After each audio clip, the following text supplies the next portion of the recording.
John, this is Jean. Nice to meet you. Hi there, can you hear me? Yes. Oh, hi. It's Hi there, nice nice to to meet meet you you. too.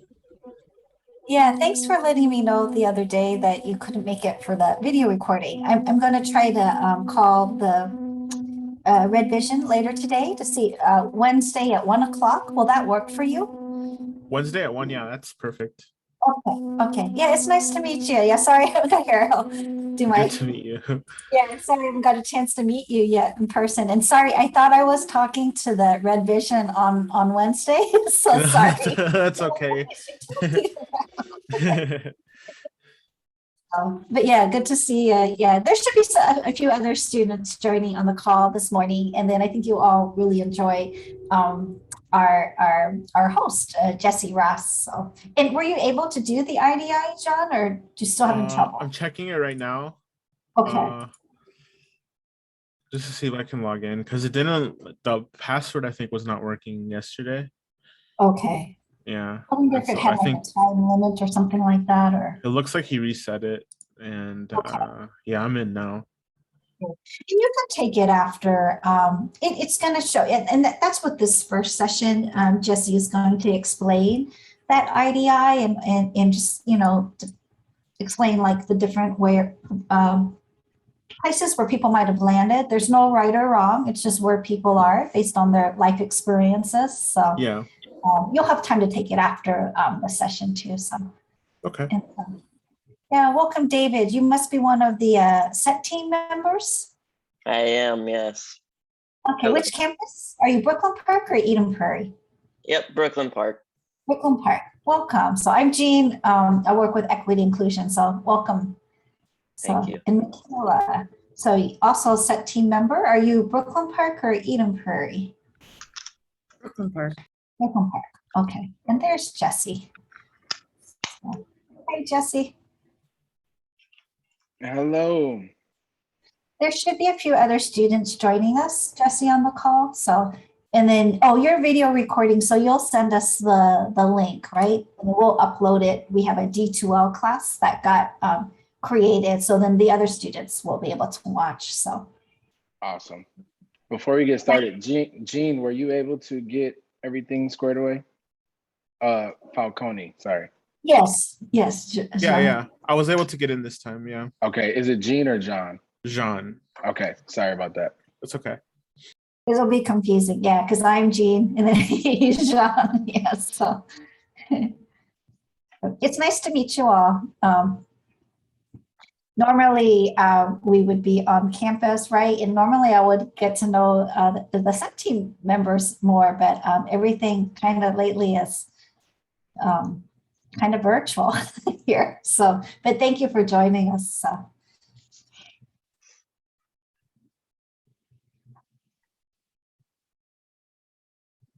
what program are you in, David? I'm in the electronic technologies program. Oh, okay. Great. Did you just start or you're in the middle or towards the end of your program?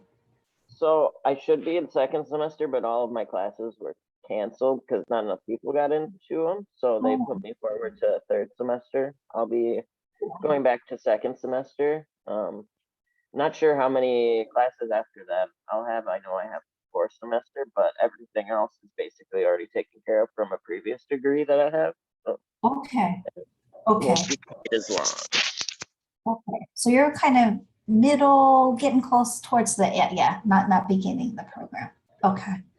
After second semester, I should at least have my certificate for Oh, electronics and work on my degree. So, great. Michaela, what program are you in? I'm part of the manufacturing engineering technology program, specializing in fluid power. Okay. Okay. Wonderful. Wow. And then Kaylee, you must be another set team member. Yeah, Are you Brooklyn Park or Eden Prairie? Brooklyn Park. Brooklyn Park. And then you look like what program? You look like you're. Are you? What program are you in? Dental assisting. Dental system. Okay. And then John, even though I'm just meeting you today, see, I already know you are an EMS, EMT Yes, student yes. at Mhm. Brooklyn Park. I mean, Eden Prairie, but then you're also doing stuff at Brooklyn Park too, right? Correct. Yeah, both campuses. Yeah, both campuses.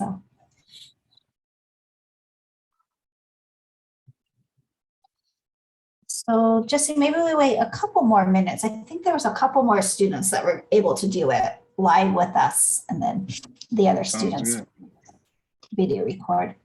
watch the video recording. Were you all able to do your IDI Yep. assessment? Okay. So now it'll make a little bit more sense now because today we'll talk about, and yeah.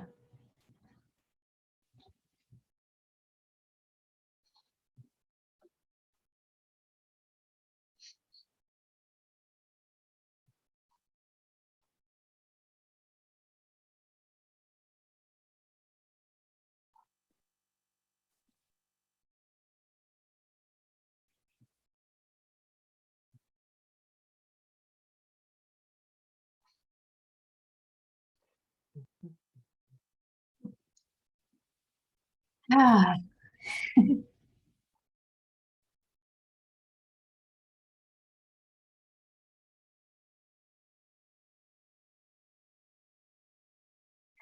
think John, I know is coming from my area, equity inclusion, but I think the Brooklyn Park set team members were, did you know, were there anybody else from Brooklyn Park that was going to make it?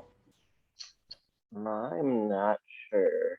I know Okay. that to Azra might. I don't know if Okay. she I know Oh, she Azra emailed me, can't make it today. So that's something, yeah.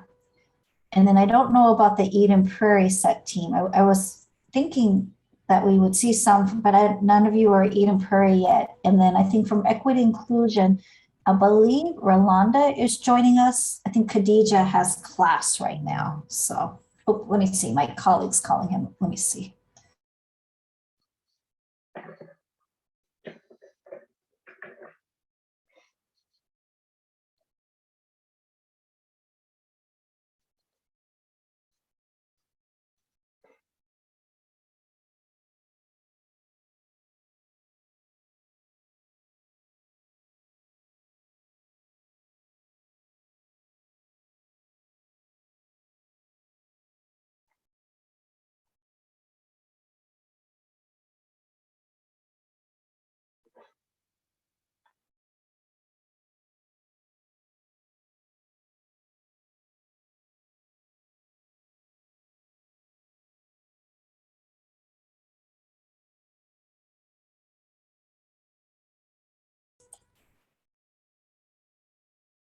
Oh, there's Khadija.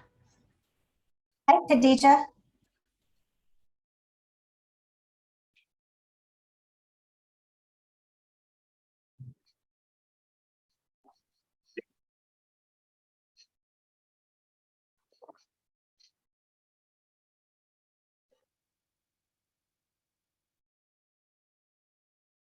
Thank you, Khadija. I thought you had class today, so I wasn't sure you were, but thanks for joining us.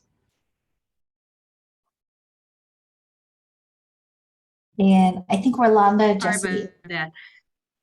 you do have class or no? So I did have class and I just got out early. Oh, okay, great. Glad that Yeah. you can join us. So, Me too.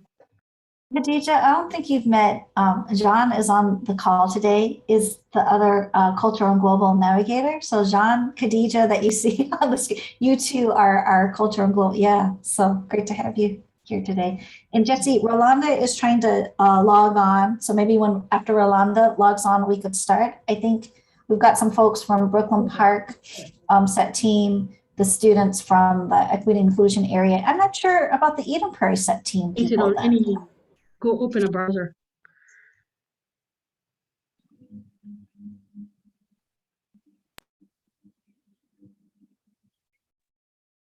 All good for me. I'm just Yeah, continuing yeah. trying to organize all my documents. Okay.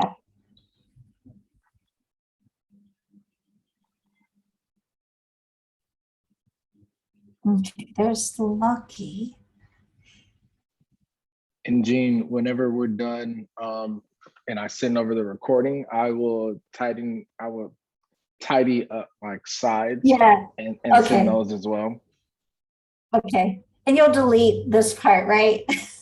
Like you're actually Absolutely. jabbering away. Okay. All right. Okay. I think we've got maybe Jesse, the people that were going to join us. And then I think that the other students will be able to watch the video recording. So if you're ready, whenever you're ready.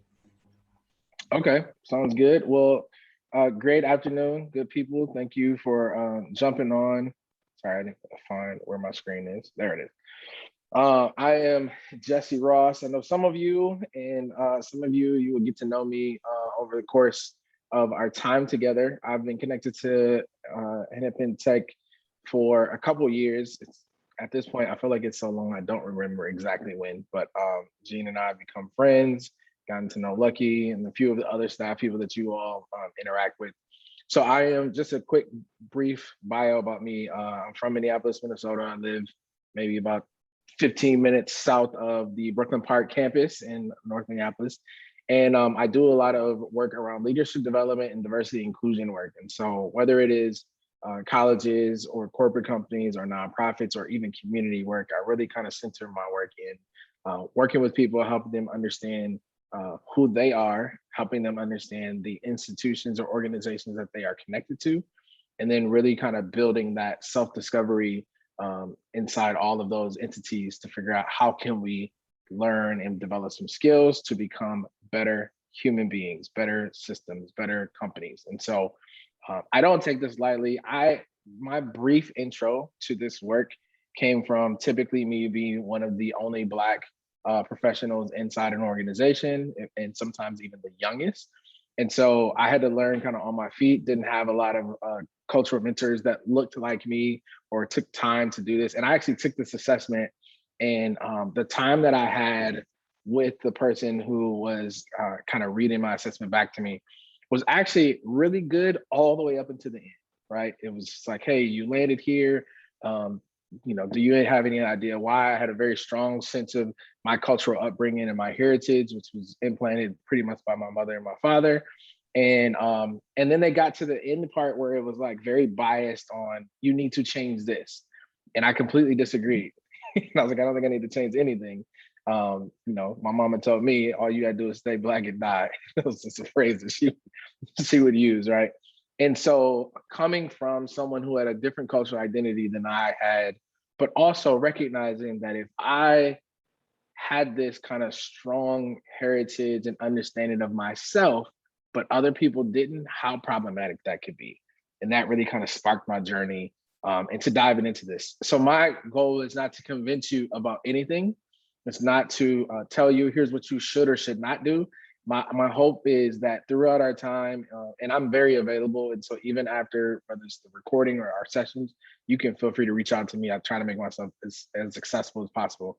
My hope is really to just give you some insight into understanding who you are, how you kind of process things, and then how you can take some of what we're learning and really apply that into your current day time right now, right?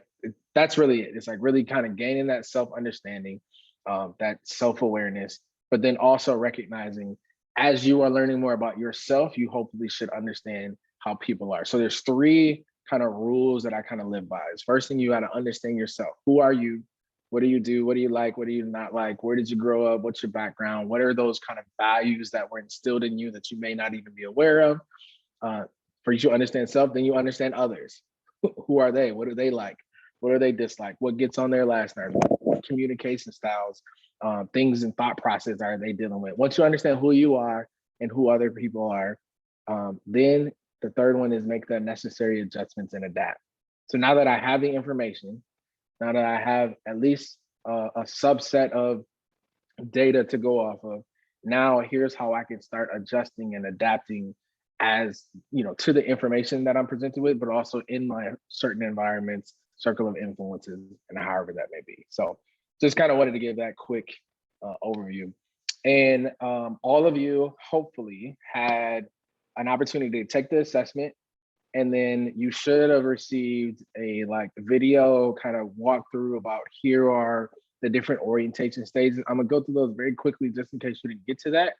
And then it would give you a what's called an IDP, individual development report. And so that really is, or I'm sorry, a development plan. So there's the profile report that gives you the information based on how you answer the questions. Here's where you are. And then there's the development plan that says, all right, now based on the continuum and the orientation stages you land in, here are the next steps. And so some of the information I'm going to give is going to be kind of general, and I'll make sure I leave time at the end to maybe ask some specific, or answer, I'm sorry, some specific questions that you might have. And then I actually have maybe 2 small, very brief homework assignments for you in between now and the next time that we meet. Anybody have any questions about any of that? Am I talking too fast? Can you hear me? All of that good stuff. Give me a thumbs up or anything. All right, cool. All right, so I'm gonna share my screen. Just so you know, I'm not a lecturer, so I might crack some jokes. It's okay if you don't laugh. I know you're on mute. But my hope is to make this at least not super boring. And I tend to fly through information. So if you ever need me to stop, just come off mute or throw it in the chat. And I know Lucky and Jean are kind of helping me as well. So I'm gonna share my screen. I'm also not super technical, and so I will do my best. So on the intercultural development inventory, there are these things called the orientation stages, and this is going to be kind of described as the continuum. The reason why it's a continuum is based on our experience and our exposure. No matter what age, no matter what stage, no matter what position, no matter what you're studying, we all fall somewhere along this continuum. And so you're gonna see these 5 orientation stages, or gonna hear about these 5 orientation stages on your profile report. You will only land typically in 1, and sometimes it might be close to 2. And so again, I'm gonna say forgive me because I have to go back and forth between different documents because some stuff just didn't transfer over well to PowerPoint. So we have denial, polarization, minimization, acceptance, and adaptation. These are the 5 orientation stages that we'll just go over. And oh, that didn't work. And at the top, there are going to be something that you read in your profile report that says a perceived orientation, and then at the bottom it'll be developmental orientation. What a perceived orientation is based on how you answered the questions. The IDI is going to give you some feedback and say, hey, you answered these questions this way. Here is your perceived orientation, and here's your developmental orientation. Your perceived orientation is basically how you see yourself as it pertains to your intercultural competency. So based on how you answer the question, you see yourself as showing up in one of these orientation stages. And then your developmental orientation stage is how you actually show up. So sometimes we see ourselves as, oh, I probably, do this very well, or don't do this as well. Or, I have a big capacity or a large competency around this area versus this area. So I see myself as like being right here. And then your developmental orientation is going to be, but here's how you actually show up. Now, some of that may be overestimated, some of that may be very accurate, and some of that may be underestimating. I'm not here to tell you where you are, but your profile report, again, will kind of show that. And that's I think the document's usually like 8 or 9, maybe 11 pages at the most. And then there's going to be an orientation gap. So the orientation gap is, let's just say you show up in one place in acceptance, and then you might show up in minimization for your developmental orientation. The gap is really just how much you may overestimate how you show up. We're all human, so there's no shade towards anybody. This, if you overestimate yourself a lot or a little, it just means that you're human. And typically, most folks from our Western culture tend to think more highly of ourselves than we actually are. So it just kind of gives you a bird's eye view of what that looks like. So here's an example again of a group profile report. So you may show up as a group, and this isn't ours, but just for example's sake, based on the series of questions you answered, all of you who've taken the assessment, collectively, there may have been a 118 score, which lands in acceptance. And then the developmental orientation. So this was the perceived orientation. This is developmental orientation. may have actually been in 88.9, which lands in minimization. And so there may be a difference or a large gap of these two that may show up. Okay. Now stop sharing my screen for 2 seconds and switch documents.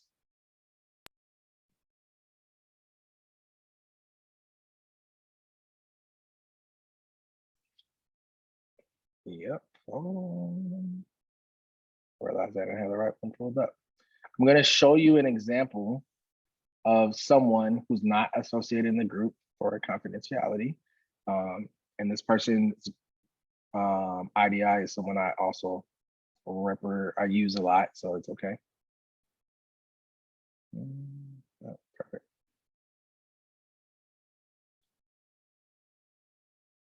All right, so you can see that. Give me a thumbs up just to make sure. Okay, perfect. Now let's see if I can blow this up just a little bit. Okay, so this is my friend Jenny. So this is going to be your profile report. So typically, it might not say organizational version, it might say student version, but at the top it'll say profile report. I'm just going to run through this really quickly to help explain it. Page 2 is really just an introduction and actually a bunch of questions about, can you make sure you answer honestly? And if you're going through a life change, a significant life change, then it may sway your answers.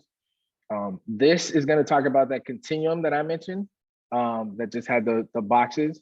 So this is the journey of what it looks like to go from monoculture mindset to intercultural mindset. Again, none of us arrive or have arrived.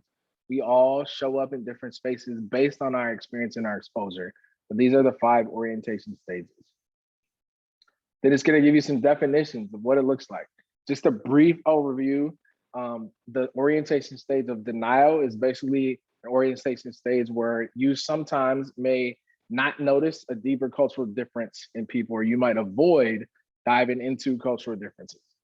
Polarization is an orientation stage where there's usually an us versus them kind of positioning or mentality. So one may be super overly critical of your own personal culture and not overly critical of other people's, or someone might be overly critical of other people's culture and super defensive of your own culture. Polarization kind of falls into perspectives, reversal and denial, or defense, I'm sorry.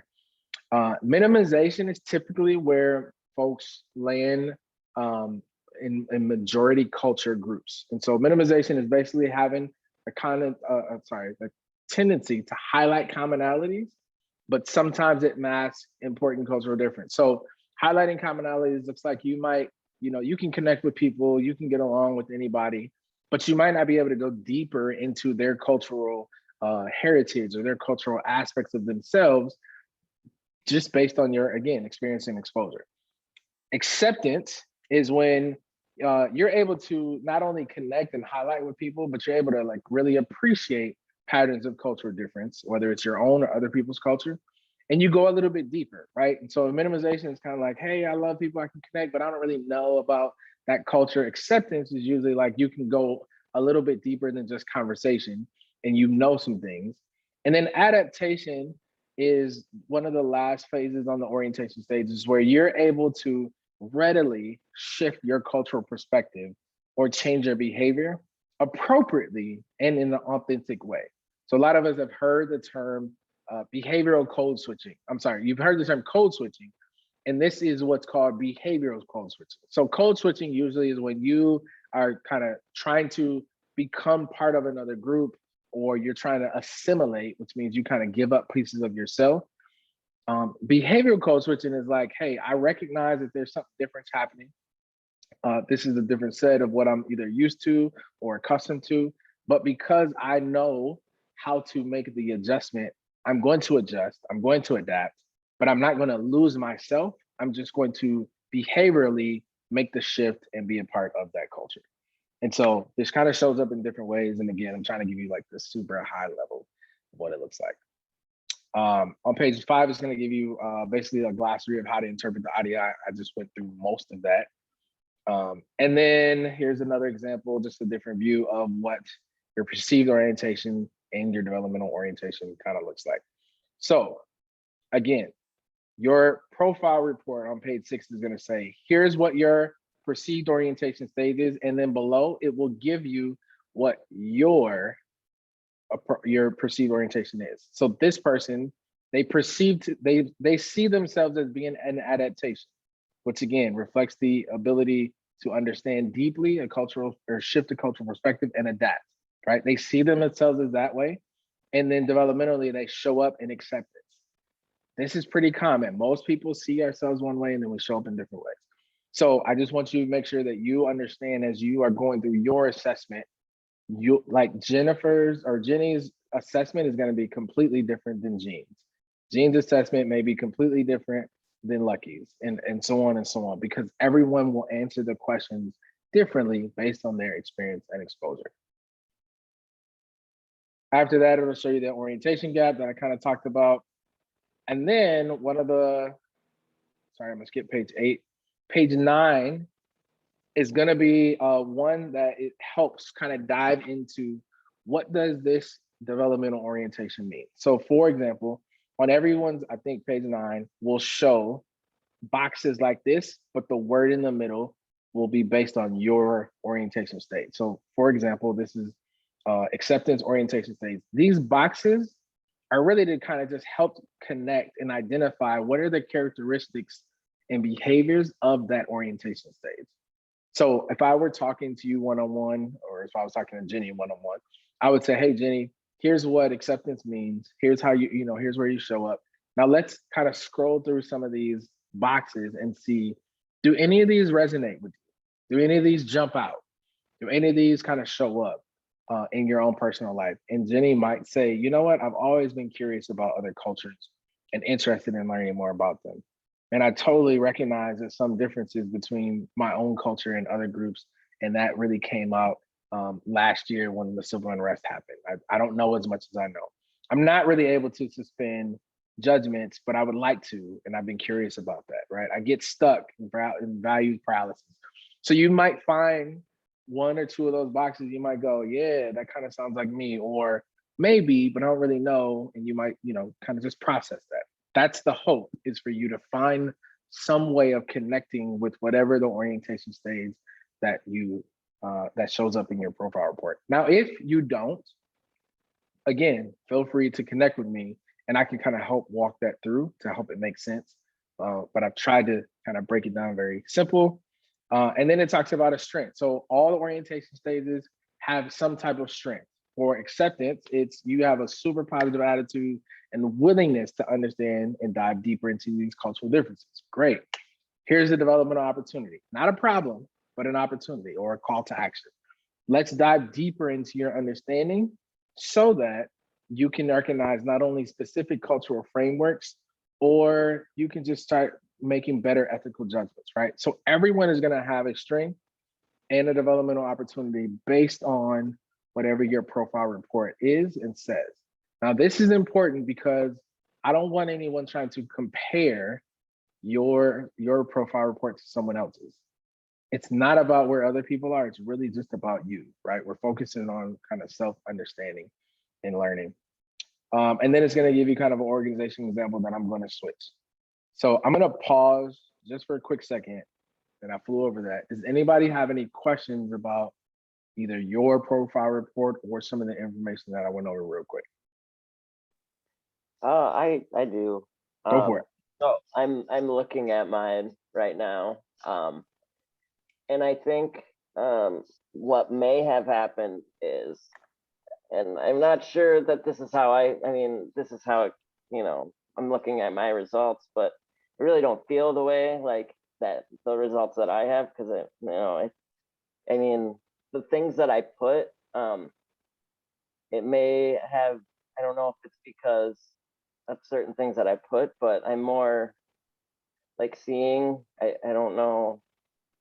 A lot of them, like maybe one or so I like agree with, but like basically everything else I don't. I think maybe a issue that might have happened was like me putting like where us as Americans, or, like seeing different cultures, I do agree that a lot of Americans do think that they're better than, other people, or like, which is not the way that I am or anything, but it's just I don't know. I mean, I can see like what it's telling me, but I don't know how, like personally, I agree, which, you know, seeing this is good to see that, like, well, this isn't, you know, the way that I actually feel, but like, you know, Yeah. where I'm at, I guess Yeah, it's no. a good look at things I can do too, you know.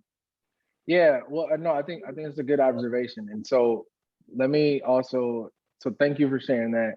And then also maybe bring some clarity to just because so I don't expect anybody to agree 100% with No. what their profile report is.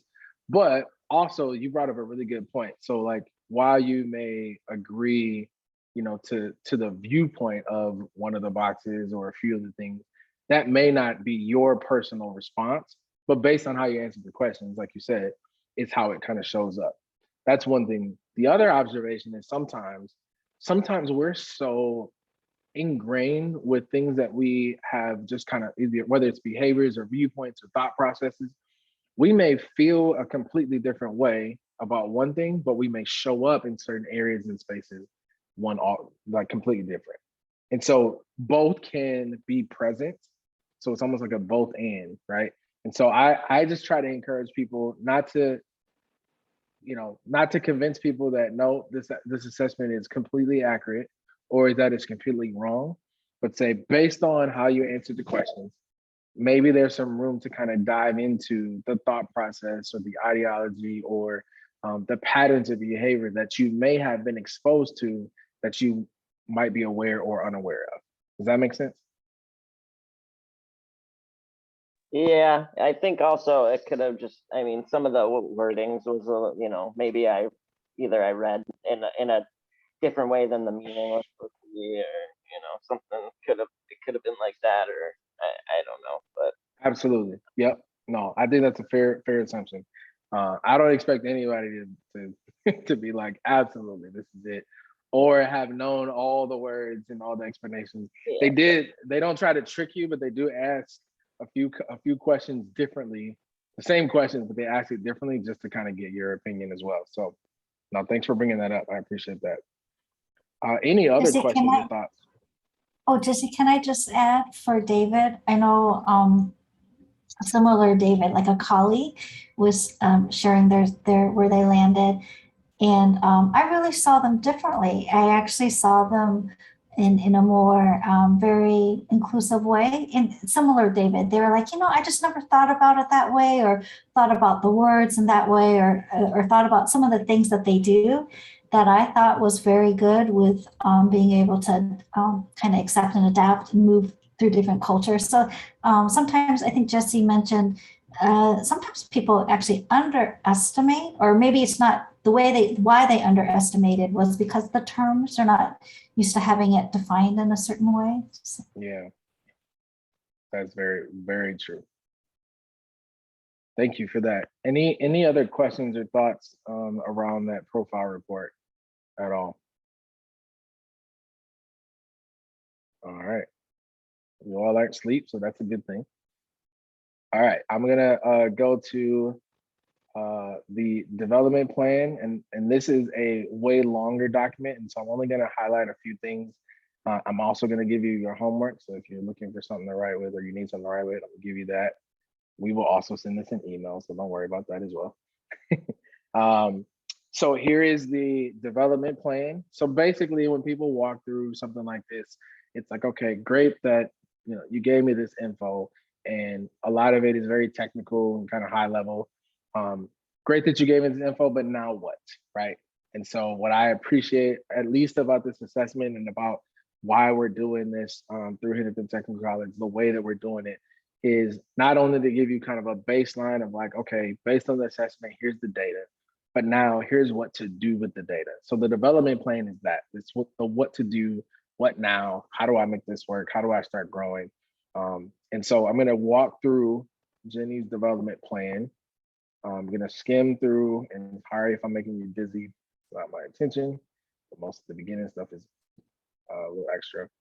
On page 3 of your development plan is going to be what they call key intercultural learning opportunities. So based on all of us showing up in different places, different learning styles, different behaviors. Some people, I don't know if anybody loves to work online anymore, but we all walk into these in different phases. There are key intercultural learning opportunities that can show up, and we all have different learning styles. So these are just an example of how this work can show up. So it gives you a list: training programs, workplace activities, educational classes. That probably fits in a few of what we're doing, right? Intercultural coaching is sometimes when I'm working one-on-one with people, but you might go somewhere, you might show up somewhere, you might read books and articles like everybody did that last year. Personal interactions, you kind of get it. These intercultural learning opportunities are also going to show up at the back of the document as here are some exercises or recommendations that you should also consider based on where you show up in your orientation stage. So I'm going to fast forward. It's going to give you, again, just in case you don't have your profile report next to you, here's your orientation stage. Here's what that means. Then it's going to dive into what the plan is. Now, I encourage everyone to actually do this whole thing. And so your first actual homework assignment is going to be work through your development plan. Now, you don't need to skim through it. So they're going to give you some context and questions on page 6. And they're really just kind of like, this is a personal ebook. So you can literally type in on it just to show you if you want to, or you can print it out and color it. You can do whatever you need to. But it's going to ask you some questions just to kind of help you get in the thought process and the mindset of like, here's where I'm at, right? So how diverse is your community, whether it's nationality, ethnicity, religion, gender? Now, someone's going to ask the follow-up question, what does community define? You define it yourself, right? In what ways was diversity or is diversity recognized by leaders in your community, right? Just write a few things, and it gives you that time period. So for those of you all who quickly finish fast, take about 20 to 30 minutes, but you shouldn't go any further than 60 minutes on this one question. The time periods are really help you move along and not overanalyze as some of us tend to do. Second question is going to be, how diverse is your workplace? You can use workplace as the place that you actually work. I know some of you all employed, or it could be your institution, like Hennepin Technical College. It might be a whole different place. You can use the definitions however you want. When and how did you first become aware of cultural groups that were different than your own? Very short. When did you first recognize there were other differences? What's been challenging and rewarding with interacting with people from different cultures? And then the last contexting question is going to be, all right, now think about those answers. What insights and conclusions come to mind about your overall experience? Might be some huge ahas. It might be something very basic. Doesn't matter. All right, now on page 9, everyone is going to have this sheet.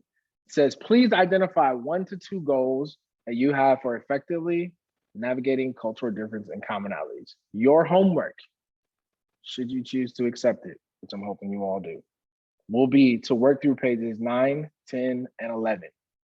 So by the next time we meet, I want you to work through 9, 10, and 11, and it's just going to be very simple. So pick or identify 1 to 2 goals that you want to accomplish that are related to effectively navigating cultural difference.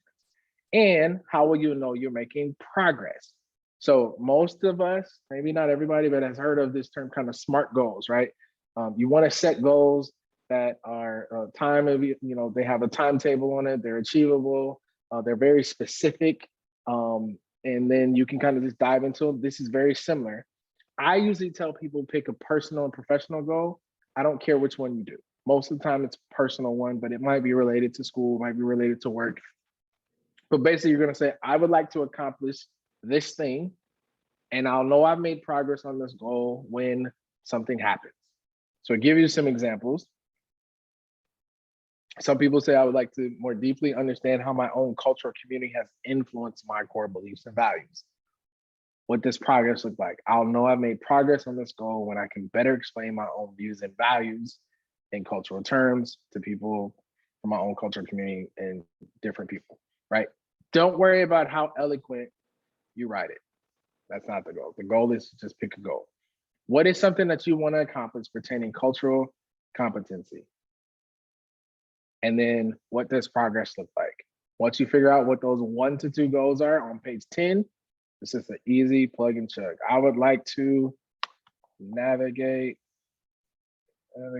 cultural, whatever, right? I'm just using that so I can show you can type it in there. And then here's what progress looks like. Boom, boom, boom. All you gotta do is write it in there, save it, call it a day. And then page 11, my computer stopped being slow,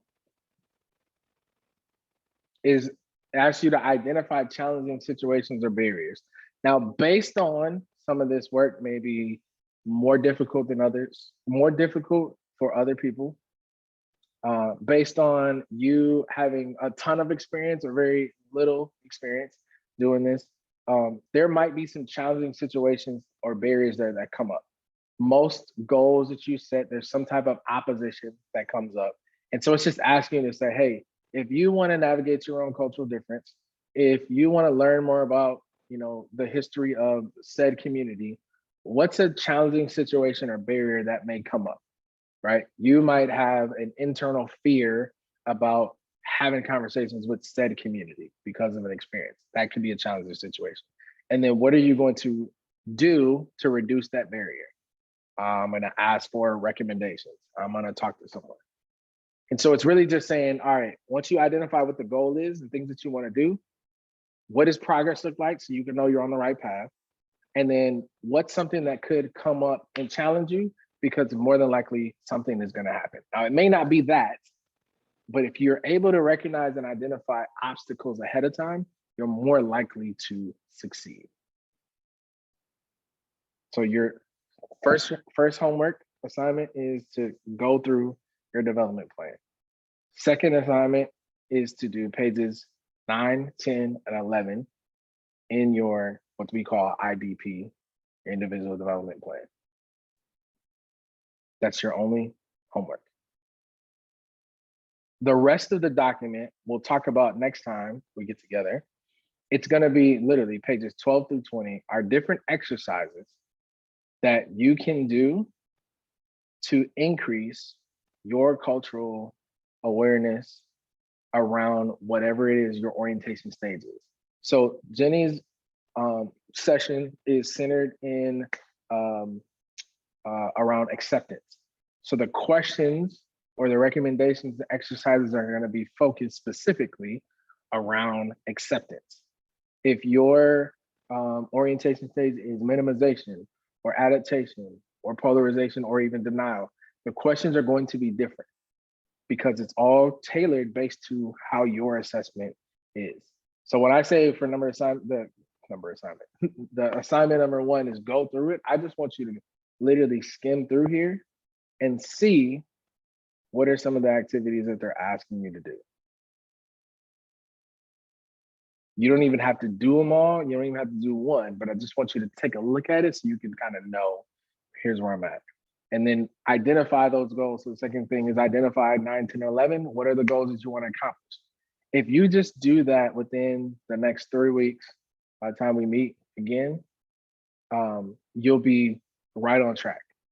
Because then the next session, what we'll talk about, we'll kind of go through how to attack the development plan. I don't expect you to have this whole, or we don't expect you to have this whole packet done by the time of the completion. If you do, then great. But reality is you all have lives and it's perfectly fine. And some things may be a lot easier and more attainable than others.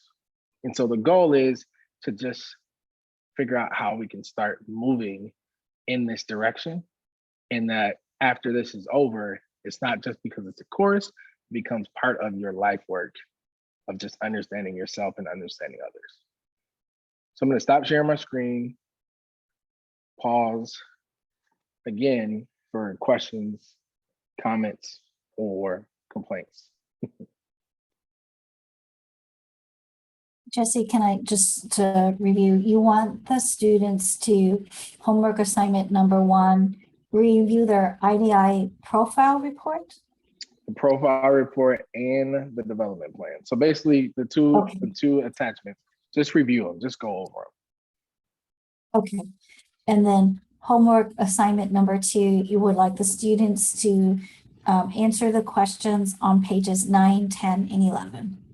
In their development plan. Okay, got it. Thank you. What y'all don't know is also why I said this, because I knew Jean was taking notes, so I had to say it right so then she could write it down.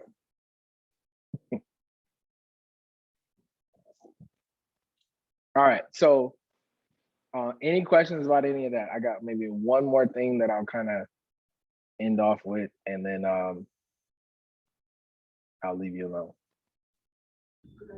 I was just curious, when I was taking the test, it was interesting that the verbiage "our culture" was used in some of the questions. So I think that kind of influenced went with answers, because it was, it's what do I define as our culture kind of a thing. Yeah, I love that. Great observation.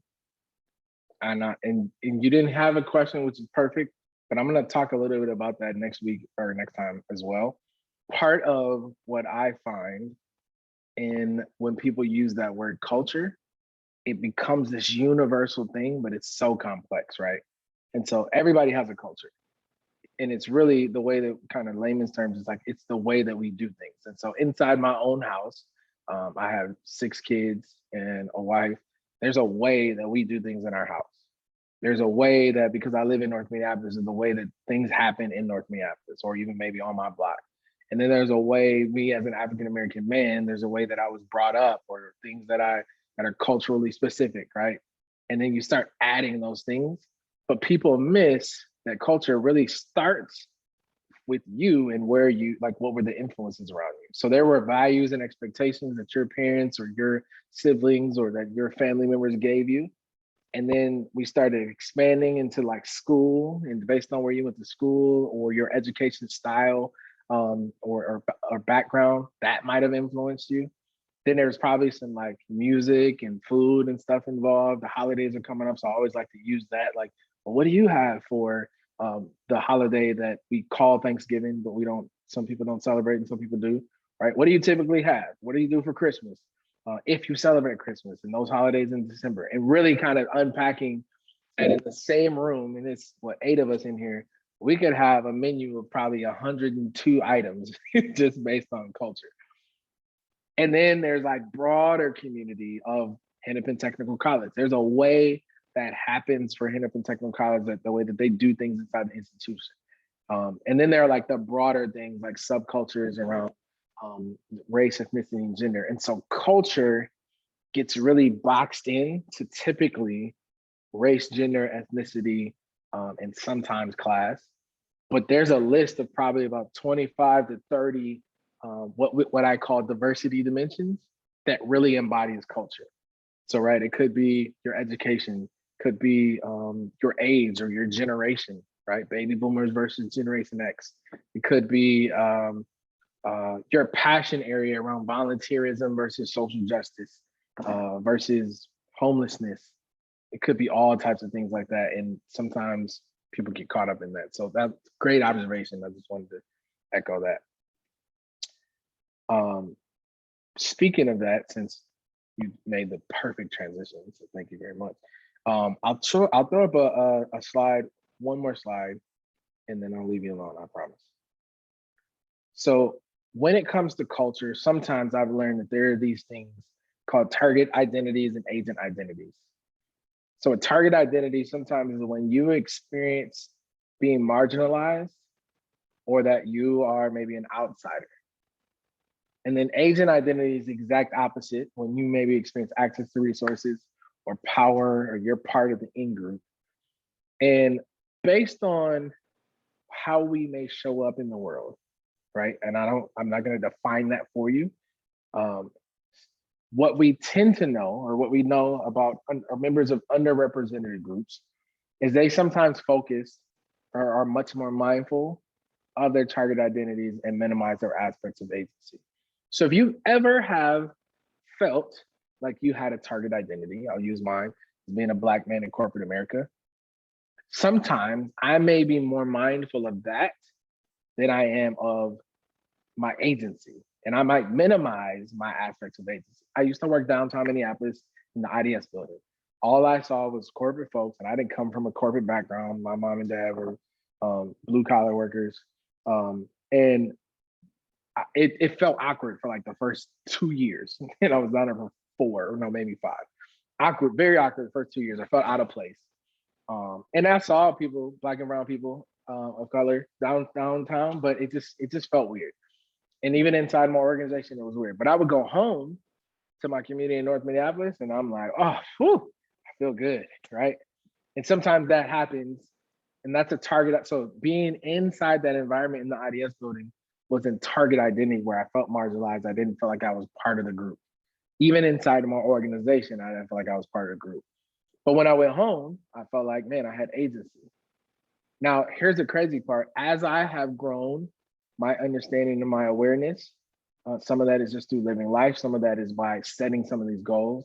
When I go speak to certain companies that are predominantly white, I don't have a target identity anymore, and I have agency, because I recognize I'm the expert, and you hired me to come in to speak to you and to give you some information that you have no idea how to handle it. So it may be, and it may be situational, right? Maybe as someone who identifies as a woman, you may feel a target identity in certain areas and certain communities or certain people. And then you might, throw some Beyonce on and be with your girls or your guys. And you might feel like I got all the agency in the world while I'm trying to figure out who's putting a ring on it. It was a joke. I told you I had to make sure I threw something in there. But you get the point, right? It's recognizing where are our target identities. And part of this journey is for you to identify not just your target identities and your agent identities, but how do you show up, right? So based on how you may define culture, and based on how Hennepin Technical College defines culture, based on how your family defines culture, based on how your circle of influence and friends define culture, where do you show up? How do you show up? And how did you process things that sometimes are intersectional? So as we're setting these goals, again, I want you to just kind of be observing. You don't even have to get to the point where you have the answer, but to observe, man, this is a crazy situation, or man, I noticed that you said this or you didn't say that. And then develop the posture of curiosity versus kind of the judgment, or I know, that group of people based on, my set experience. So that was kind of one of the things that I just wanted to make sure I hit, because as you're diving into this, there's probably gonna be some stuff that you discover or uncover that you were like, oh, okay, got it. And then there's gonna be some other stuff that you're like, ooh, I don't really like that. This feels like it put me in a box. This feels, I don't know. I ain't even got the words for it. And all of that is part of our own journey. And we're just here to support you and help you and serve you. So that's kind of the content per se. I just wanted to really make sure I left time for some questions, some answers, again, comments, complaints, concerns, or just observations that you're like, hey, I appreciate you, Michaela, for even saying that, or even David earlier. So I'm gonna stop talking because I've been talking for a minute. I need to drink some water. I'm curious, what's on your mind? Okay, so I'm a Somali American and a Muslim woman, and I do have a culture and religion, and some of the things, although I'm accepted to all the different other groups, there's some things that my religion or my culture will not allow me to go in deep. Like, for instance, like the protected group, the LGBTQ community. Although I respect, how they feel and what they're doing, to speak up for their rights as well, I don't agree. So how do you reconcile those two? Even though I don't mind being in the same room, I don't mind sharing a meal with them, but I don't agree. And my religion and my culture doesn't allow me to go in deep. So how do I reconcile those two and become, I guess, to get to the point of being more accepted or Yeah, just go into the journey? I love. Thank you for sharing that. I love the position. So I typically have more questions than answers, just so you know. One of the things I think is important is you just displayed awareness around like where you are and how you show up. So I think one, I want to acknowledge that and say thank you for that. And a lot of people can't do that or won't do that. The second part is it's not going to be an easy answer, but you're going to have to decide how deep you're willing to go and where you might draw the line. And so when I talk about kind of developing that posture of curiosity, that doesn't mean that anyone has to change their viewpoint or violate any practices of their culture in order to develop a posture of curiosity. I think having a posture of curiosity really talks about or comes from the perspective of, all right, I don't agree, right? And there may be some things that I'm very stern on based on my experience or my exposure or conversations, things I've read, whatever. But do I understand someone who does identify with that point of view and why they believe or agree or show up with their point of view? Again, the goal isn't to switch you or change you. The goal is to say, how can you develop a posture of curiosity so that even though, like, let's just say we were having a debate, right, for political sake, how can we be respectful and polite and engage with each other in a manner that can be modeled to the way that I think and the way that you think, to those who are watching us who follow both of our competing maybe or opposite ends of the ideology or viewpoint, and that everyone else behind me can say, you know what, I like how they did that. Does that make sense? So like I have kids and I have younger siblings. What I've always tried to do is model, and I'll tell you a little bit about me. I like conflict, so I like arguing with people. Right, I love it. I don't love arguing with the people I love, but anybody else on the street, all day, I got you. But I'm constantly thinking, even though I like conflict, even though I completely disagree and I think what you did, fill in the blank, right? How can I get to this place where I can ask questions and develop that posture of curiosity? So what made you think that that was a good idea? Oh, okay. And sometimes it really is like, I just wanted to do it. I can respect that because you're honest, right? While I think what you did was terribly stupid, to say that, right? I completely disagree and think you shouldn't have did it, but I respect that you were honest about it. I also can get to a point where I can say, based on you diving in and saying, well, I was always taught, if you need something, you can ask people. Or I was always taught that you don't ask anybody for anything, because if I ask questions and people start to ask questions about me and they start to dive into my family structure, and we keep everything in our family very close. Therefore, I can't not only identify my sexual preferences, I can't even tell people that I don't have any money to pay for school or for lunch or whatever. Right. And so you start learning things about things. It may or may not shift your perspective, but developing that posture of curiosity where we can have respectful conversations and I can learn and grow, even though I disagree. I think that that's part of the goal without violating your own cultural practices and beliefs. Does that make sense, Khadija? Does that help? It does in a way, but also when you know for sure that although I respect greatly, their point of view, and I'm like, well, each to his own, you know, Mhm.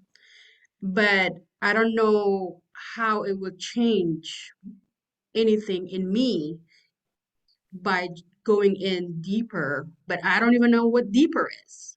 Exactly. That's what I was going to say. So I would say, let's try not to focus on the what. Like, so most people are thinking, what's going to change or what is deeper? let's focus on the habits and behaviors. So when you encounter things that you may disagree with, and this is a hypothetical question. Some people, they completely will just like, I'm not gonna ask any questions because I'm not interested in it. And some people might say the complete opposite. They want to ask questions because they know exactly how they believe it, but they want to just learn because they value maybe the perspective or point of view, or they may even want to confirm, here's exactly why I disagree with you, and you just said it. But the posture of curiosity is more of, can I develop the habits and behaviors of not doing things how I used to do? So again, I think if you take it off the what and the how, it might start to move you their way. Again, you might get to the point and say like, nope, that's not it. Because the other thing I was gonna say, maybe find something else where you're not as strongly kind of locked into that viewpoint or process. But I'm not here to decide for you. I'm just kind of trying to help you unpack it a little bit. I'm just going to say, Khadija, thank you for sharing that. I think sometimes, like for me, it's going to happen a lot, right? You're not always going to have the same beliefs or values as everybody. But what I found important, were you able to have that conversation or dialogue where somebody could at least respect and hear what you're saying and not think that that's, poo-pooing where you're coming from, even though they're coming from some completely different place from you. And I've appreciated that with I think some of the conversations, to be honest, that I have with some faculty sometimes. I know we're in different places, but I appreciate that they've tried to understand like where I'm coming from, and I will do the same work with them. Their opinion of something didn't change, and neither did mine, but at least we can talk about it and reciprocate what the other person is saying and have respect for that. So thank you for sharing that, Khadija. Yeah, thank you so much. And I know we're kind of right at 12 and you probably have to go, but I want to make sure that I wasn't appropriately, I want to make sure I appropriately give you time. So I don't know if Jean or Rolanda or even Lucky, you all haven't said anything, but if you want to, you can jump in. And if not, it's perfectly fine. You came off mute, you ready?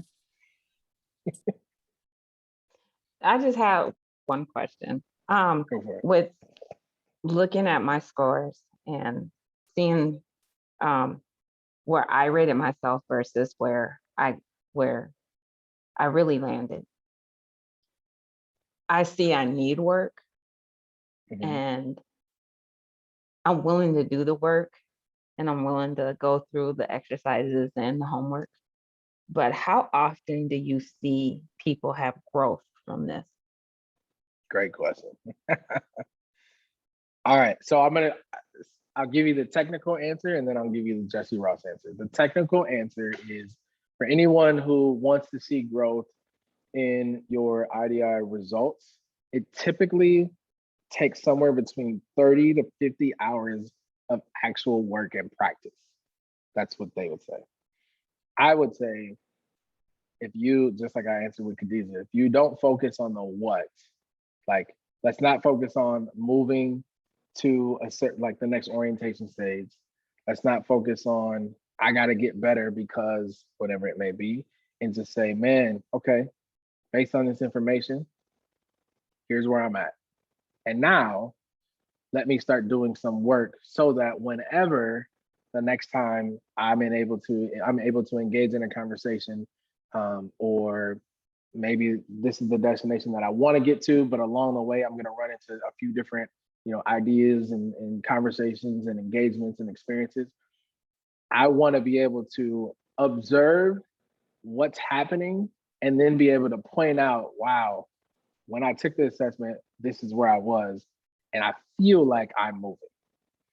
So it's really, again, we're wired to think 1 + 1 = 2. And while that is true, sometimes it's helpful to do like the new math that my kids are doing. It's like they go all the way around. I'm like, I don't know if it's that deep or if it's that simple, but it's all together.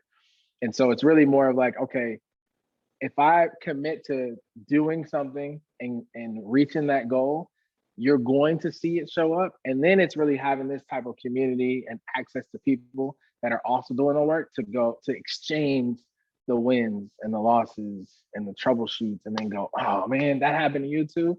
And then they can offer kind of advice on, hey, this is what happened to me and this is how I felt better about it. Maybe you take it from this point of view.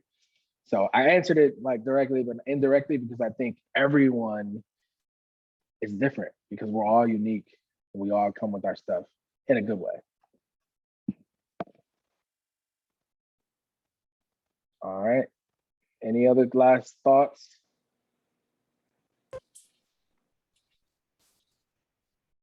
Okay, I think we're good, Jen. Yeah, thank you, everybody. And Jesse video record, so he'll kind of edit it for us and we'll upload it at D2L. And I'll reiterate the questions and so forth. And it might be helpful. You know, we're all in different groups. So if you get a chance, I know some of you are coming from the SET team, some of you are coming from the Equity and Inclusion Division, to talk when you get together for your team meetings and kind of share. I've learned a lot that way too. Just talking with others and talking through things I've been thinking about related to the IDI. And it helps me think about things differently. And just know that on campus, Lucky and myself are resources for any of you.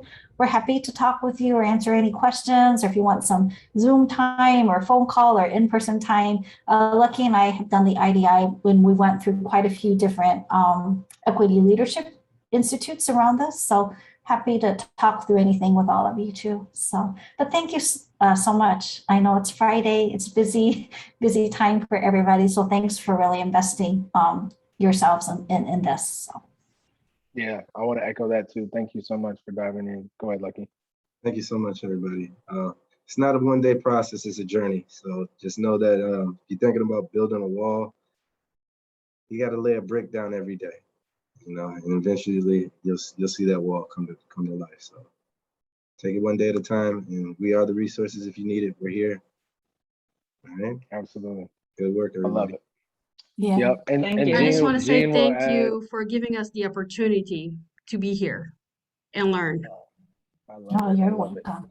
Thank I'll make you. sure that Jean adds my contact information too, so that if anytime you're like, all right, Jean and Lucky, great, the team of people, but I want to talk to Jesse, feel free to hit me up anytime. I try to make myself as available as possible. So thank you so much. Jesse.